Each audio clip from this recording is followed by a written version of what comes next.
Hi there, Nigel with the Drivewire, and today I have a 2021 Ram 1500. So pickups are a huge deal in the US. Ford sold 900,000 F-Series pickups in 2020. GM with their Chevy/GMC sold around 800,000.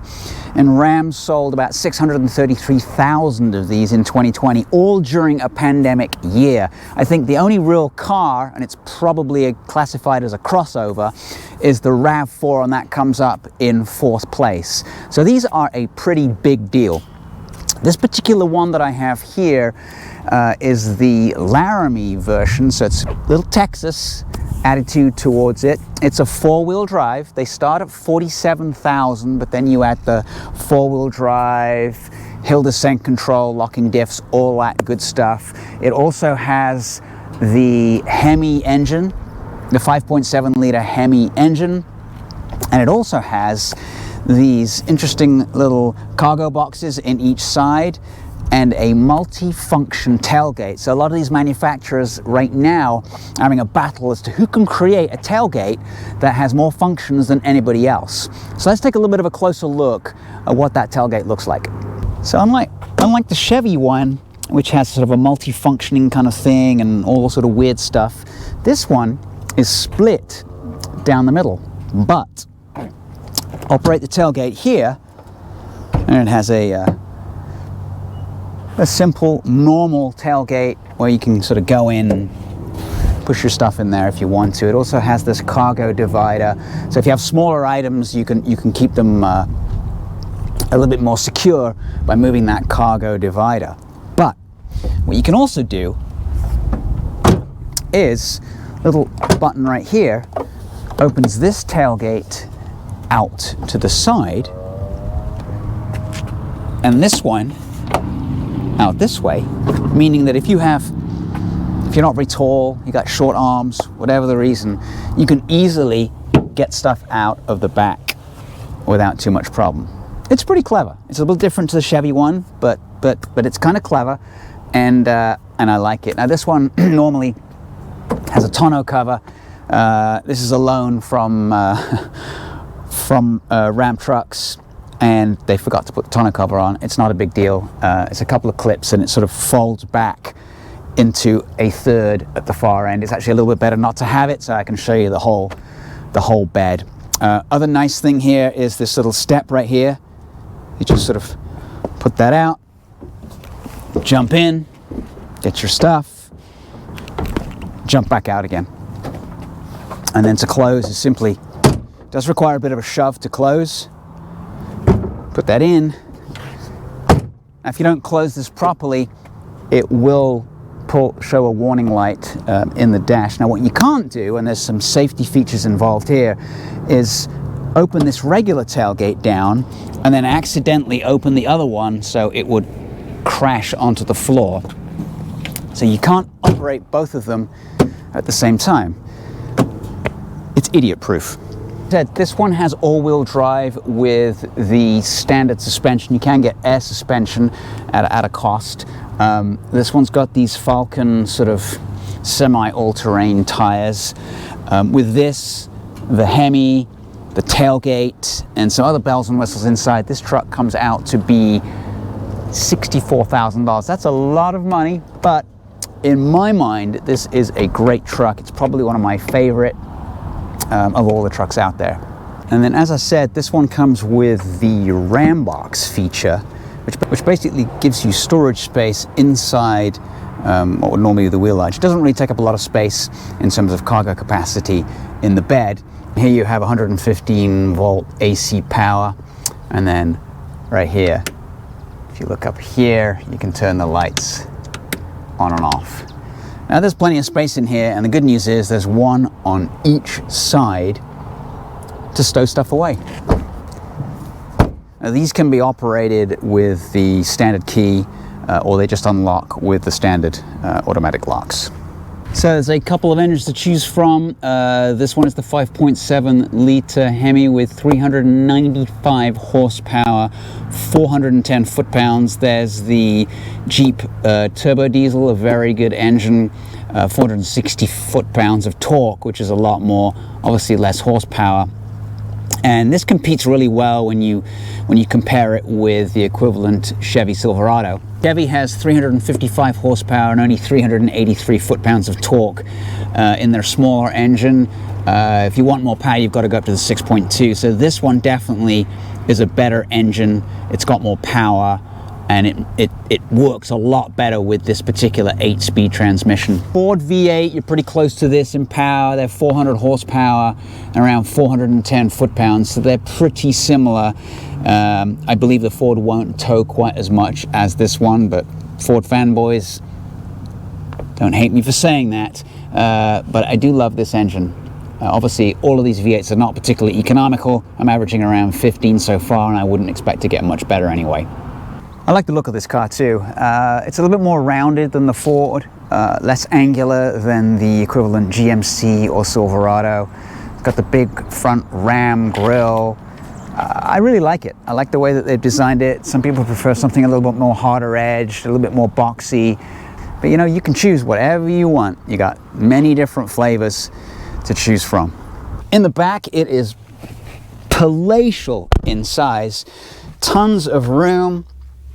I got tons of leg room. I got plenty of headroom. I've got even this seat pushed all the way back. I would still have plenty of room in here. It's a pretty nice place to be. It's also got a lot of stowage space underneath, and I'll show you that in a second. Seat passengers get 2 decent-sized cup holders. Obviously AC vents in the back. They've got heated seats in this particular spec, 2 regular USBs, 2 fast USBs. If you want more space, it's super simple. Just literally grab the bottom of the seat and pull it up. It's split to 2/3 and 1/3. And then you've got some storage space here. There's enough carpet here to carpet a 3-bedroom house. Really nice quality. And then underneath this sort of heavy-duty mat, you can just roll this back, and then it provided these pretty deep storage space. I can get, like, you know, halfway to my elbow in there. There's definitely room for whatever you might want to do. Some tie-down hooks right here. Very, very generous in terms of space inside. Very Ford and Chevy, but Dodge knows how to do interiors better than anybody else. They're just quality items. It's a nice place to be. The equivalent Chevy or Ford is going to have a lot more sort of hard plastics. This isn't perfect, and I'm going to get to the things that I don't like about the interior in a second. This happens to be the Laramie edition, so it is quite brown and has a lot of this sort of material that you make chaps from, that cowboys wear. It's right here, and it's also in the seat material. But having said that, it's a very good place to be, super nice place to be, and you get a lot of space. Right down here, you get this nice little sliding tray, which houses a lot of space for stuff, including 115 volt AC 3-pin. Right here, you slide your phone in for Wi-Fi charging, a little bit of cubby space here. Another 4 USBs, 2 fast ones, 2 regular ones. And then when you slide this forward here and open this up, you get a spot for, you probably put a small iPad in there or something, and the other part opens up and you get a ton of space in there as well. And then, as I said, this sort of slides back and forward.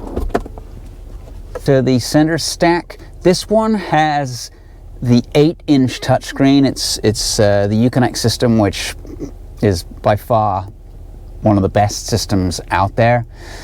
It's quick, it's intuitive, it's easy to use. You can pay your phone in seconds. What it doesn't have, and which I liked on the last one of these that I tested, the full big screen, the 12-inch screen that sort of comes down here.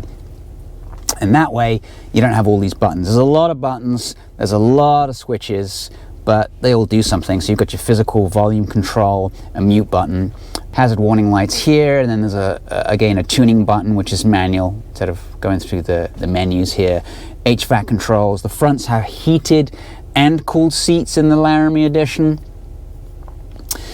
Here's your recirc, all your other AC controls, fan, etc. Now this one has the trailering package, so it comes with trailer steering, it comes with a couple of cameras so you can see what you're doing when you hook up, and then trailer braking system right here. And then, as I said, this has all-wheel drive, so you can switch it to two-wheel drive, four-wheel drive, automatic, four-wheel drive high, or four-wheel drive low. And then it has hill descent control and a rear axle lock, a rear diff lock, just in case things get a little bit tricky and you start slipping and sliding all over the place. So from a driver's perspective, nice set of dials. You got the revs on the left. I've got this set to miles per hour, but you can always scroll through here and see your vehicle information, including tire pressures, off-road drivetrain maps. Really cool. Average of 8.8 miles per gallon. So this is somewhat thirsty, but it does tow a lot of stuff. So maybe I could just tow a big fuel tank behind. The other thing this has got, which is another reason for the higher price, it's got the level 2 package on it, is heads-up display. Can't really show you that with the camera. And then here you've got your gauges for speed and fuel. So yeah, it's really nice. The wheel has obviously these days everything is a multifunction steering wheel. Dodge always has the change the volume on the back of the wheel and change the channel on the back of the wheel as well. Your scrolling buttons, your hands-free phone systems, and then if you want to go ahead and do your radar controlled cruise control, you can. So far I like almost everything, but there's a couple of problems.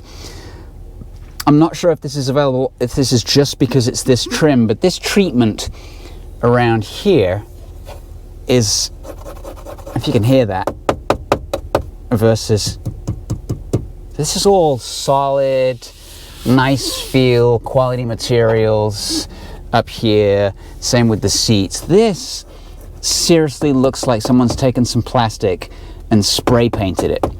Come on, Ram trucks, this is not what I expect. It looks cheap and it feels cheap. Then the other thing, and this is additional storage, obviously you get your standard glove box, but they also give you some storage right here.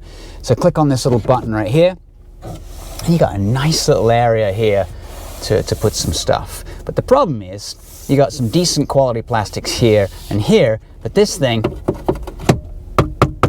it's made out of an Airfix airplane kit. I mean, it's bad. The control feels cheap. It just feels like an afterthought, especially when you sort of compare it with how well this feels. And then, okay, I'm in the right seat for driving. No wonder I haven't got very good fuel economy, is because I've been sitting here for a while now with the engine on. That'll do it, right? Okay, so 395 horsepower, as I said, 410 foot-pounds. Definitely feels quicker than the equivalent Silverado with the small engine.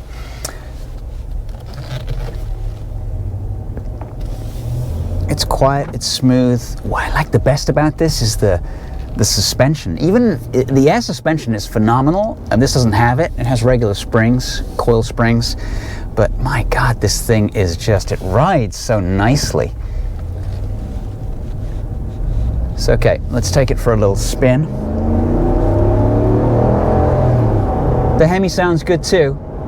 0 to 60, I would estimate, without putting the V-Box on this, somewhere around 6, the low 6s, 6.2, 6.3. So this is, it's a pretty big truck, so, you're not going to expect super quick steering, but the steering's good. It doesn't sort of wallow around. It's pretty direct. There doesn't seem to be any looseness in the steering. Brakes are solid too. I feel like and this will stop pretty well considering its mass, including having a trailer or something on towing something. I feel like it stopped pretty quick.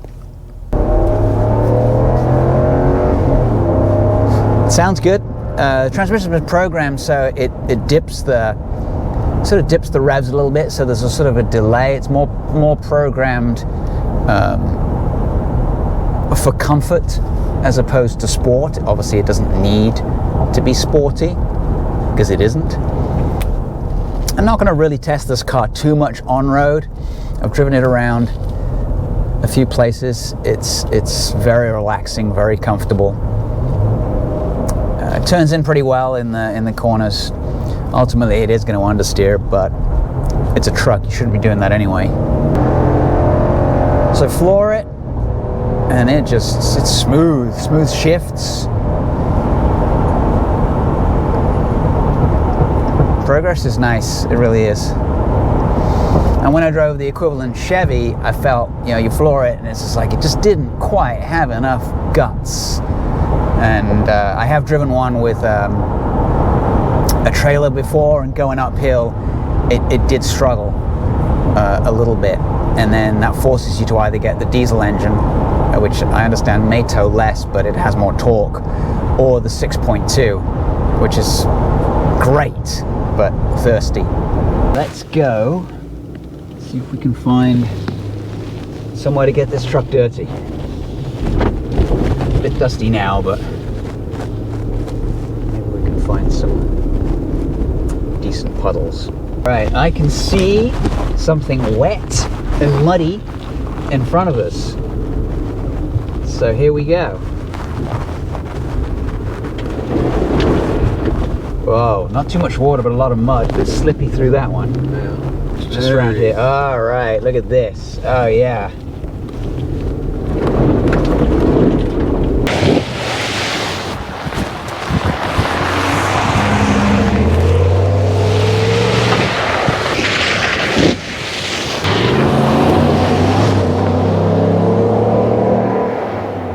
But this is a good car. 2 thumbs up. Would I spend $64,000 on it? No, I might have to tone down the add-ons. You start at 47 and not go crazy. Definitely get all-wheel drive. I like to get out there and get a little muddy, as you saw on the video. So anyway, all good. This is our test of the Dodge Ram. We don't call them Dodges anymore. Old habits die hard. Thanks very much for watching. Please subscribe, like, comment, let me know what you think, and we'll be back for another video pretty soon.